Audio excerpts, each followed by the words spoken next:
오늘은 맥주 감사 주일입니다. 매년 7월 첫째 주일에 드리는 맥주 감사 예배는 지난 상반기에 베풀어 주신 하나님 은혜를 기억하고 감사하는 날이죠. 이 맥주 감사 주일은 구약의 맥주절을 신약교회가 계승하여 발전시킨 절기입니다. 자, 출애굽기 23장 16절 같이 읽겠습니다. 맥주절을 지키라. 이는 내가 수고하여 밭에 뿌린 것의 첫 열매를 거두리니라. 수장절을 지키라. 이는 내가 수고하여 이룬 것을 연말에 밭에서부터 거두어 저장하느니라. 자, 여러분, 이스라엘 백성들이 출애굽에서 40년 동안 광야 생활을 했죠. 드디어 광야 생활을 끝내고 꿈에 그리던 하나님이 약속하신 가나안 땅에 정착했습니다. 여러분, 광야에서 그들 어떻게 먹고 살았죠? 매일 아침 우리 요리사 하나님이 주시는 그 맛있는 따끈따끈한 신선한 만나를 먹고 살 수 있었어요. 하지만 가나안 땅에 소산물을 먹은 다음 날로부터 그 만나는 더 내리지 않았죠. 이스라엘 백성이 가나안에 정착해서 첫 곡식을 수확했을 때 그들은 하나님의 그 보호하심 그리고 하나님의 양식 주심에 대해 감사했습니다. 그래서 그들은 보리 추수를 마치고 밀 수확을 시작하며 그 첫 열매를 하나님께 드렸죠. 그들은 하나님이 그 땅에 소산물을 먹게 하셨고 그들이 수고한 것이 땀 흘린 수고를 헛되지 않게 하셨음에 감사했습니다. 가나안 땅에서의 첫 번째 맥주절 감격은 남달랐을 거예요. 자, 우리도 그때 그들의 감격으로 오늘 지금 이 시간 지난 상반기를 돌아보면서 어려운 중에서도 여기까지 인도하신 하나님께 감사 예배를 드릴 수 있기를 주님의 이름으로 축원합니다. 자, 맥주 감사 주일은 지난 과거에 대한 감사의 날이에요. 동시에 현재의 믿음을 표현하는 절기입니다. 여러분, 구약에서 첫 열매를 드린다는 것은 아직 모든 수확이 끝나지 않았다는 거예요. 이제 첫 열매를 드리는 거니까 하나님께서 첫 열매를 드림으로 아직 추수할 것이 많이 모든 걸 추수하지 않았지만 하나님께서 끝까지 채워주실 것을 믿는 믿음의 행위였어요. 우리도 오늘 이스라엘 백성들이 감사의 첫 열매를 드리는 심정으로 우리의 감사의 예물을 하나님께 드리죠. 이것은 앞으로 우리 아직 살지 않았어요. 하지만 앞으로 6개월도 하나님께서 내 삶에 필요한 것들을 채워주실 것이라는 그런 믿음을 표현하는 날이에요. 자, 구약시대의 맥주절은 첫 수확에 대한 감사, 과거에 대한 감사, 그리고 현재의 믿음을 표현하는 절기예요. 그러면서 동시에 어떻게 해요? 미래에 더 풍성한 추수를 기대하는 절기입니다. 오늘 우리가 하나님께 입술의 감사 그리고 물질의 감사는 미래에 더 큰 열매를 가져다 줄 믿음의 씨앗이에요. 심지 않으면 거둘 수 없는 거죠. 오늘의 감사 예배를 통해 앞으로 6개월간 하나님께서 우리의 가정과 교회와 이 안산과 대한민국에 더 큰 일을 이루실 줄로 믿습니다. 예. 여러분, 현대사회의 특징 중에 하나가 뭐냐면 풍요 속의 빈곤이에요. 풍요 속의 빈곤 많이 들어보셨잖아요. 풍요 속의 빈곤이란 겉은 풍요롭고 화려하지만 속은 어떻게 해요? 비어있고 삶의 의미는 잃어버린 상태를 말합니다. 풍요 속의 빈곤, 예를 들면 이런 겁니다. 식탁 위에 아주 맛있는 풍성한 음식이 많이 있어요. 가득해요. 하지만 식구들은 각자 스마트폰을 보면서 말 없이 식사를 하고 대화 없이 식사가 끝나죠. 모든 정보를 스마트폰에서 즉시 얻을 수 있지만 깊이 생각하고 판단하는 능력, 우리 예전의 조상들처럼 깊이 생각하고 판단하는 그런 능력은 점점 약해집니다. 자, 여러분 손가락 클릭 몇 번으로 내가 원하는 것 집 앞까지, 맞죠? 오늘 클릭해서 내일 아침이면 도착해요. 맞습니까? 그러나 삶의 만족도는 점점 떨어집니다. 유튜브를 통해 언제든지 설교와 찬양을 들을 수 있지만 하나님과의 깊은 영성, 그리고 성도와의 그런 따뜻한 교제는 점점 약해져요. 이 풍요 속의 빈곤이라는 겁니다. 자, 우리가 풍요롭게 사는 것, 걸어갈 것 차 타고 가고, 버스 타고 갈 것 비행기 타고 가고, 그러면 여러분 편하잖아요. 풍요로운 건 우리 삶의 좋은 부분입니다. 하지만 풍요세계에 살다 보면 우리가 누리는 것을 당연시하게 하기 쉽습니다. 그래서 우리가 당연히 누려야 된다라고 생각하면 사실 감사는 사라지기 마련이에요. 어떤 사람이 한 달 동안 특별한 실험을 했어요. 어떤 실험이냐면 매일 아침 자기 동네에 집집마다 10,000원짜리 하나를 현관에 두는 거예요. 우리도 이런 실험 누가 한번 했으면 좋겠네요. 맞죠? 네. 처음에 사람들이 출근하려고 나오는데 집에 10,000원이 있는 거예요. 그러면서 아무 조건 없이 당신에게 드립니다. 그러니까 얼마나 좋아요. 맞죠? 좋아요. 처음엔 마을 사람들은 낯설어하면서도 기분 좋다 그렇게 생각했어요. 하지만 하루 이틀 시간이 흐를수록 이제 그 아침에 돈 받는 것이 그렇게 신기하게 생각하지 않게 됩니다. 그래서 10일이 지나고 20일이 지나고 매일 10,000원씩 받는 것이 마치 새끼 밥 먹고 우리가 세수하고 출근하는 것 같은 일상이 된 겁니다. 자, 드디어 실험 마지막 날이 되었어요. 한 달째가 되었어요. 그날은 평소와는 달리 그냥 이 사람이 지나갑니다. 그러자 마을 사람들은 이 성난 목소리로 이렇게 외쳐요. 왜 오늘 내 10,000원 안 주냐? 그렇게 말했다는 거예요. 사람들은 처음 현관에서 10,000원을 발견했을 때 고마운 마음이 들었을 거예요. 하지만 그것이 반복되고 또 당연하게 여기면서 감사는 사라지고 불평이 터져 나왔다는 겁니다. 그래서 여러분, 익숙함은 감사의 적이라고 말하죠. 여러분, 요즘 얼마나 덥습니까? 때이른 이 무더위, 이 무더운 여름에 갈증을 해소할 수 있는 시원한 얼음물, 그리고 저녁에 샤워할 수 있는 깨끗한 물이 있다는 것이 당연하다고 생각하십니까?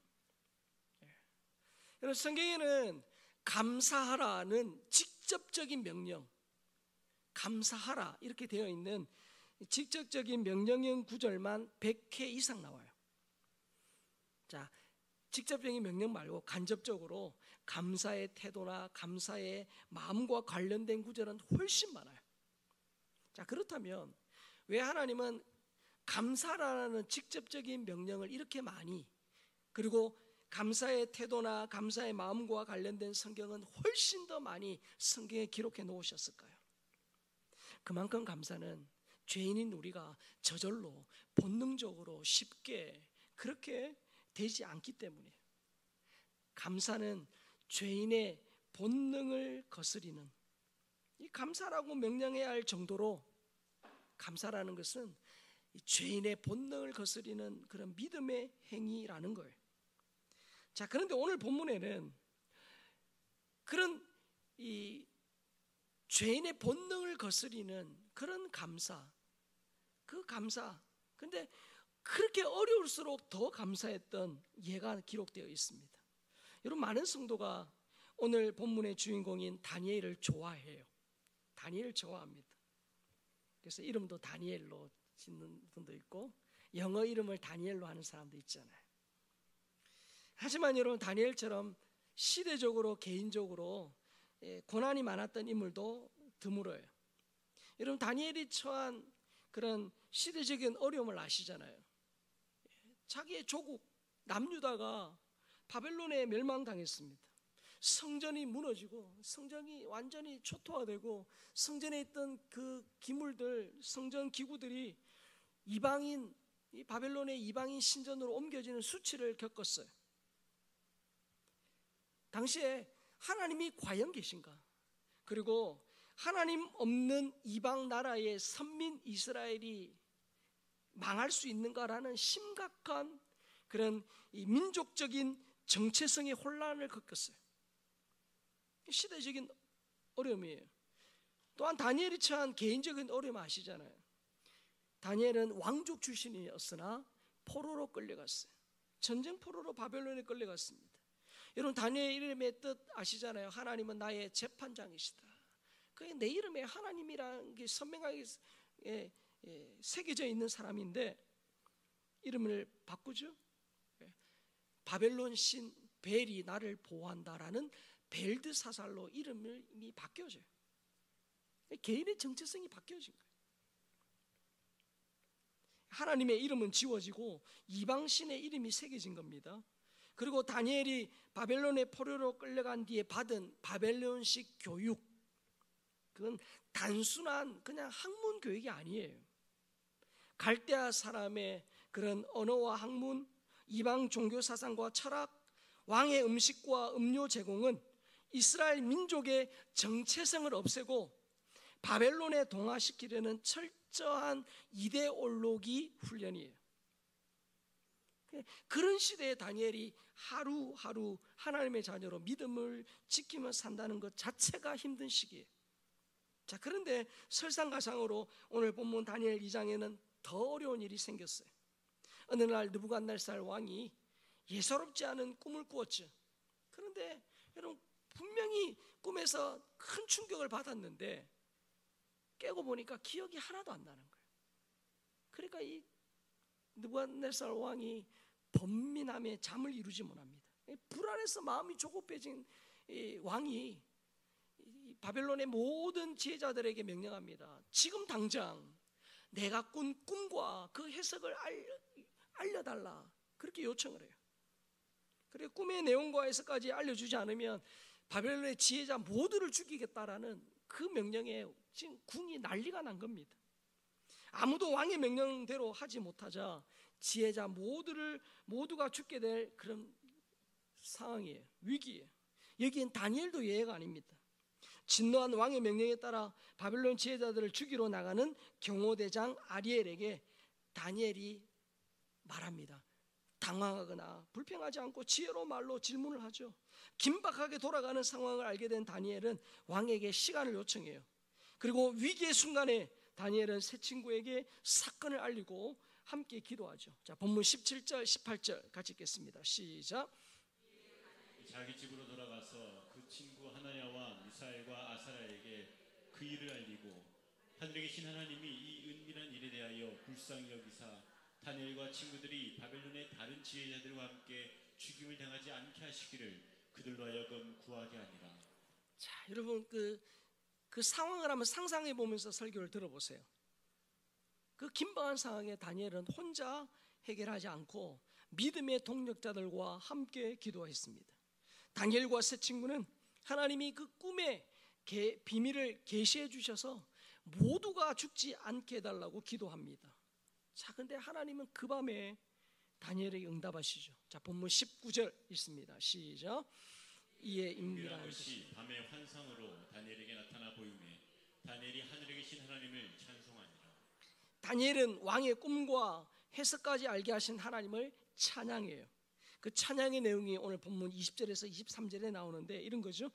다니엘은 하나님께 지혜와 권능이 있음을 찬양합니다. 그리고 때와 계절을 바꾸시는 하나님, 또 왕을 폐하기도 하시고 세우기도 하시는 하나님을 찬양해요. 그리고 총명한 자에게 지식을 주시는 하나님을 찬양합니다. 또한 깊이 감추어진 비밀을 드러내시고 어둠 속에 감춘 것을 아시며 빛으로 둘러싸여 계신 그 하나님을 찬양해요. 그리고 마지막으로 본문 23절에서 3절에서 이렇게 고백합니다. 같이 읽어볼까요? 나의 조상들의 하나님이여, 주께서 이제 내게 지혜와 능력을 주시고 우리가 주께 구한 것을 내게 알게 하셨사오니 내가 주께 감사하고 주를 찬양하나이다. 곧 주께서 왕의 그 일을 내게 보이셨나이다 아니라. 여러분, 다니엘은 죽음의 위기라는 그 절박한 상황에서 불평하거나 신세한탄하지 않았어요. 오히려 동력자들과 함께 기도하고 그 하나님의 응답하심에 감사했다는 거예요. 다니엘과 세 친구는 물론 이 바벨론의 다른 지혜자들도 살게 된 거예요. 여러분, 이 사건은 다니엘의 인생과 지위의 전환점이 됐어요. 이 일 때문에 느부갓네살 왕이 다니엘에게 엎드려 절합니다. 그리고 자기 입으로 하나님의 주권을 인정하는 고백을 합니다. 다니엘서 2장 46절 47절입니다. 이에 느부갓네살 왕이 엎드려 다니엘에게 절하고 명하여 예물과 향물을 그에게 주게 하니라. 왕이 대답하여 다니엘에게 이르되 너희 하나님은 참으로 모든 신들의 신이시요 모든 왕의 주제시로다. 내가 능히 이 은밀한 것을 나타내었으니 내 하나님은 또 은밀한 것을 나타내시는 이시로다. 여러분, 이 이방 왕이 고백하는 걸 한번 들어보세요. 그리고 이 사건 이후에 다니엘의 신분과 권위와 영향력이 완전히 달라져요. 다니엘은 어려울수록 더 감사하는 것이 무엇인지를 삶으로 보여주었어요. 자, 그런데 여러분, 어려울수록 더 감사했던 완벽한 모델은 예수님이세요. 자, 예수님이 여러분 성경에 감사하셨다는 구절이 나오는데 그걸 보면 참 평상시 불평하고 원망할 수밖에 없는 상황에서 예수님이 감사하셨다는 것을 알 수 있습니다. 예수님 언제 감사하셨어요?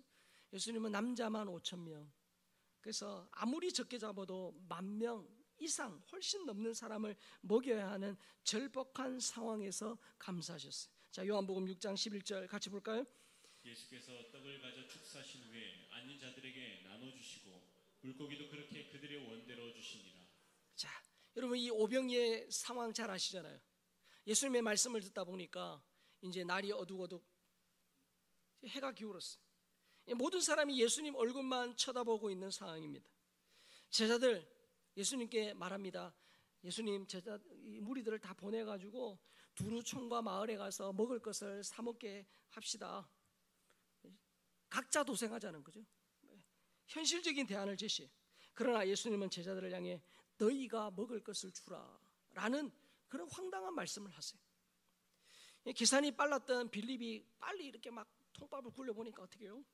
각 사람으로 조금씩 주더라도 200데나리온의 돈이 필요합니다. 200데나리온 이상이 필요합니다. 당시 성인 하루 품삯이 한 데나리온이에요. 그러니까 200일을 벌어야 모을 수 있는 큰 액수예요. 그러니까 빌립을 포함한 모든 제자들의 생각은 이렇습니다. 예수님 안 됩니다. 우리는 할 수 없습니다. 예수님 현실 감각을 좀 찾으세요. 여러분, 환경과 상황과 그때만 보면 제자들의 말이 더 설득력이 있잖아요. 그러나 예수님은 생각이 다르셨어요. 오병이의 절대 부족의 어려운 상황에서 예수님은 감사하셨어요. 여러분, 그 감사는 오병이어로 남자만 5,000명이 먹고도 남은 음식이 12광주리에 차고 넘치는 기적으로 이어졌죠. 예수님 또 언제 감사하셨어요? 인간의 가장 어려운 상황, 죽음 앞에서도 감사하셨어요. 요한복음 11장 41절입니다. 돌을 옮겨 놓으니 예수께서 눈을 들어 우러러보시고 이르시되 아버지여, 내 말을 들으신 것을 감사하나이다. 예수님이 아끼는 나사로가 지금 죽었습니다. 여러분, 죽음은 모든 것이 끝났다라는 절망을 의미하잖아요. 근데 죽은 지 나흘이나 지나가지고 썩은 냄새가 진동을 해요. 여기서 돌, 무덤을 가로막고 있는 이 돌문은 산자와 죽은 자를 갈라놓는 다시는 돌아올 수 없는 다리를 상징합니다. 오빠의 죽음 앞에 통곡하는 마리아와 마르다, 함께 온 유대인들도 슬피 우는 침통한 상황입니다. 이때 예수님이 그 장례식장에서는 말할 수 없는 입에 그 상황에서 들을 수 없는 그 말을 듣게 되죠. 예수님의 입에서 감사라는 상식밖에 말이 나와요. 예수님은 죽음이라는, 모든 것이 끝났다라는 절망 중에 절망인 이 상황, 이 어려운 상황에서도 감사하셨어요. 자, 그 감사는 죽었던 나사로가 사망의 권세를 깨고 살아나는 기적으로 이어졌죠. 자, 예수님이 어려울수록 더 감사하셨던 최고의 사건은 가장 고통스러운 순간, 곧 십자가를 지시기 전 마지막 밤에 드린 감사예요. 여러분도 아마 들어보셨을 겁니다만, 교도관으로 오래 재직하시면서 죄수들에게 복음을 전하는 것을 사명으로 삼았던 박효진 장로님의 간증 들은 적이 있습니다. 지금이야 우리나라 실제적으로 사형수가 있지만 사형을 집행하지 않는 지 오래됐잖아요. 근데 이분이 젊을 때 이렇게 재직할 때는 실제로 사형이 있었어요. 그래서 이 장로님이 사형수들의 사형 장면을 자주 보셨다고 합니다. 어떤 사람들은, 어떤 사형수들은 사형장으로 들어갈 때 벌벌벌 떨어요. 그래서 끌려가지 않으려고 막 몸부림을 쳐서 교도관 2명, 3명이 달라붙어가지고 막 끌고 갈 정도로, 그렇게 막 죽음 앞에 막 겁을 내고 온갖 저주와 욕설을 퍼붓고 실신하기도 하고 정신 나간 사람처럼 행동한다고 합니다. 자, 여러분 내일 만약에 사형이 집행되는 죄수라고 가정해 보세요. 자, 여러분 앞에 지금 산의 진미, 진수성찬이 있습니다. 내일 죽을 것 뻔한데 많이 드시라고 엄청 가져왔어요. 여러분 맛있게 드실 분, 아따 맛있다 이러면서 막 드실 분 몇 분이나 계세요. 극도로 긴장되고 불안할 땐 식욕도 달아나는 법이에요. 여러분 하물며 식사조차도 하기 어려운데 그 상황에서 감사한다. 그러니까 여러분 인간적으로 생각할 때 예수님의 최후 만찬은 결코 즐거운 식사 시간이 아닙니다. 그러나 예수님은 달랐어요. 누가복음 22장 17절과 19절을 같이 읽겠습니다. 시작. 이에 잔을 받으사 감사기도 하시고 이르시되 이것을 갖다가 너희끼리 나누라. 또 떡을 가져 감사기도 하시고 떼어 그들에게 주시며 이르시되 이것은 너희를 위하여 주는 내 몸이라. 너희가 이를 행하여 나를 기념하라 하시고. 자, 예수님은 지금 감사기도 하시고 십자가에서 흘릴 피를 상징하는 포도주를 제자들에게 주시죠. 또한 예수님은 감사기도 하시고 자기 몸이 찢길 것을 상징하는 떡을 떼어 제자들에게 주셨어요. 자, 여러분이 십자가를 앞둔 예수님이라면 어떤 심정이었을까요?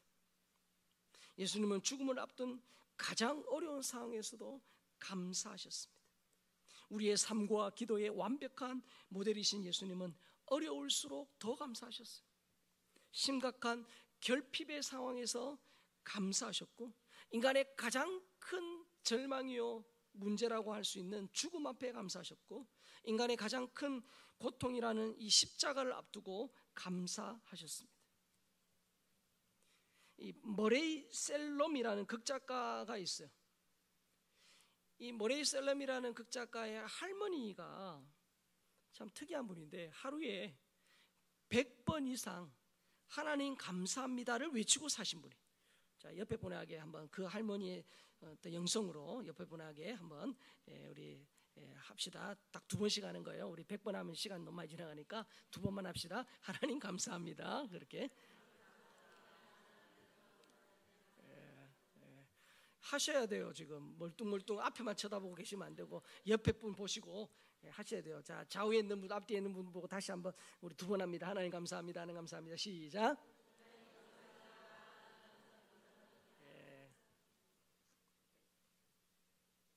여러분 하루에 100번 이상 하나님 감사합니다라고 하려고 하면, 좋은 일에만 감사합니다라고 하면 할 수 있을까요? 없어요. 이 말은, 이 할머니는 좋은 일이든 나쁜 일이든 모든 일에 감사했다라는 거예요. 이 손녀 머레이가 초등학교에 입학하게 됐어요. 학교에 이 백인 아이들이 흑인 아이들을 무시하고 놀리기 시작해요. 그러니까 이 흑인이었던 이 머레이도 뭐 학교만 가면 놀림을 받는 거예요. 그러니까 학교 가기 싫은 거예요. 학교에 가기 싫어하는 머레이에게 할머니가 백인들이 놀릴 때마다 하나님 감사합니다 라고 말하라고 가르친 거예요. 그러니까 이 머레이 입장에서는 할머니의 말을, 이 요청을 도저히 이해할 수 없는 거예요. 어떻게 그럴 수가 있느냐. 그런데 며칠 후에 백인 아이들 여럿이 또 몰려와가지고 이 머레이를 흑인이라고 막 그렇게 놀린 거예요. 그러니까 이 머레이가 참다 막 울음을 참으려고 이를 악물었지만 결국 눈물이 터진 거예요. 막 속에서 분노가 막 끓어오르고 막 치밀어 오르는데 막 어쩔 줄을 모르는 거예요. 막 어떻게 해야 될지 막막할 그때 그 할머니의 그 얘기가 말이 떠오르는 거예요. 하나님 감사합니다 해. 모레이는 그 상황에서 할 수 있는 것이 없어가지고 하나님 감사합니다 라고 말한 거예요. 하나님 감사합니다, 하나님 감사합니다. 그렇게 계속 반복했는데 이상한 일이 일어나는 거예요. 계속 하나님 감사합니다, 하나님 감사합니다, 하나님 감사하는데 어때요? 울음이 그치고 그렇게 막 화라산처럼 타오르던 분노가 조금씩 누그러드는 거예요. 계속 하니까 어떻게 해요? 시간이 지나면서 마음에 평안이 찾아오더랍니다. 그리고 막 친구들이 여전히 막 뭐라 하고 뭐 어쩌고 저쩌고 해도 자기에게 아무런 영향을 주지 못하는 것을 경험하게 된 거예요. 그래서 희한하다 이런 감사의 어떤 신비한 능력을 경험하게 된 모레이가 그 이후에 작은 일에도 하나님께 감사하기로 결단한 거예요. 그 일이 자기에게 좋은 일이든 나쁜 일이든 하나님 감사합니다, 하나님 감사합니다를 외치기 시작한 거예요. 자, 근데 희한한 것은 그렇게 감사를 외치기 시작하니까 더 큰 감사가 되더라는 거예요. 그래서 감사를 외칠 때마다 어렵고 힘든 일에 나쁜 영향력이 있잖아요. 그런 영향이 마음이 생길 때마다 일부러 더 감사했다는 거예요. 그렇게 감사할수록 마음에 그런 평안을 경험하게 된 거예요. 그래서 모레이는 이 감사의 체험을 통해서 나중에 유능한 극작가가 될 수 있었다라고 고백했어요. 그는 삶 속에서 이 감사를 통해 큰 변화를 경험한 사람이었습니다. 오늘 맥주 감사주일이에요. 여러분, 맥주절은 모든 곡식을 거두기 전에 남은 수확이 보장되지 않았음에도 드리는 감사라고 말씀드렸어요. 그래서 여러분, 이 맥주절은 어떤 의미가 있냐? 진짜 감사는 상황이 좋고 나쁨을 떠나서 믿음으로 드리는 삶의 반응입니다.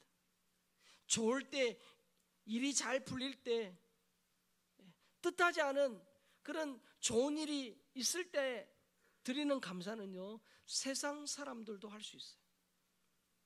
하지만 성도는 다니엘처럼 예수님처럼 어려울수록 더 감사하는 존재여야 합니다. 그래서 믿음의 저력과 능력은 안 될 때, 빈손일 때, 힘들 때, 외로울 때, 괴로울 때 하나님을 신뢰하고 기도하고 감사할 때 나와요. 그래서 세상 사람들이 볼 때 저 사람 저런 어려움, 저런 환난, 고난이 있으면 믿던 하나님도 안 믿고 아유 하나님 없다 하고 그냥 믿음을 포기해버릴 만한 상황에서 오히려 더 감사하면 세상 사람들이 다르게 봐요. 아, 저들이 믿는 하나님은 다르다라고 생각하겠죠.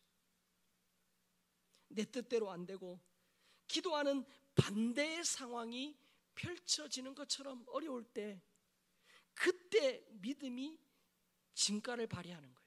그때 진짜 신앙이 있는가 없는가가 판가름 나요. 여러분, 좋은 일, 어려운 일 없고 좋은 일, 행복하고 다 아무런 문제 없을 때는 우리 모두가 다 믿음 있는 것처럼 보여요. 그때는 감사하고 예배드리고 기도하는 거 누가 못해요. 그러나 진짜 믿음은 언제 발휘되는가?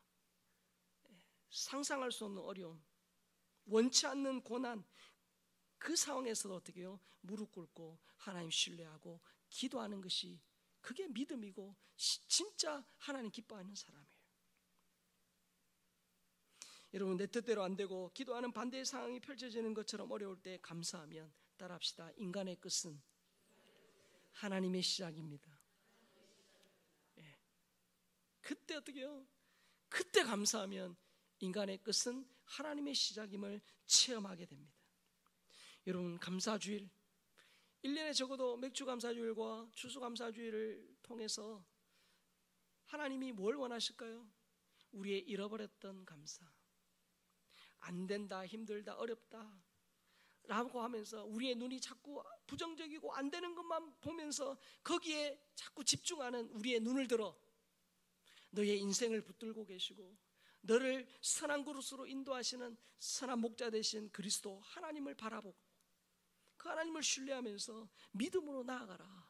그리고 잃어버렸던 감사를 다시금 회복하고 너의 감사의 지수를 다시금 올려라.